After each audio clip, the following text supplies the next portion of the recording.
সাকিবের এত সহজে খেলার সুযোগ নেই। এই যে সাকিব আবার ফিরে আসবে বাংলাদেশে, টাইগার ক্রিকেটটাকে আবারও একটা নতুন একটা মাত্রা যোগ করবে টাইগার ক্রিকেটে। যেই জার্নিটা সাকিব যেখানে শেষ করেছেন সেখান থেকে এই পর্যন্ত একটা একেবারে নিষ্প্রাণ একটা জার্নি আমরা দেখতে পাচ্ছি। বারবারই ক্রিকেট বোর্ড একটা গুঞ্জন তুলে তারপরে স্টপ হয়ে যাচ্ছে। পাকিস্তান সিরিজ দিয়ে সাকিবের ফেরার কথা, কতটুকু সম্ভাবনা দেখছেন? সময় তো খুব অল্প। পাকিস্তান সিরিজ দিয়ে সাকিবের ফেরার কোনো সম্ভাবনা নাই। আপনি যখন এই কথাটা তুলেছিলেন আপনার বোর্ড মিটিং শেষে, তৃতীয় বোর্ড মিটিং ছিল এটা, তখন এটা ছিল একটা ঢাল।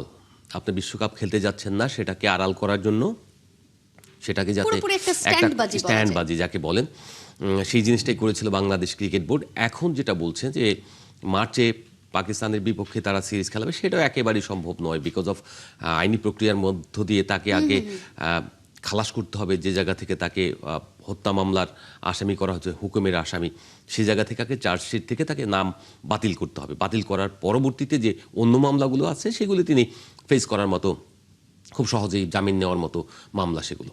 তো সেই ক্ষেত্রে যে বিষয়গুলো হচ্ছে, একেবারে সাকিব এই মার্চে না হলে এপ্রিলে না হলেও মে জুন এই সময় তো হয়তো খেলতে পারেন যদি সরকার আন্তরিকতা দেখায়।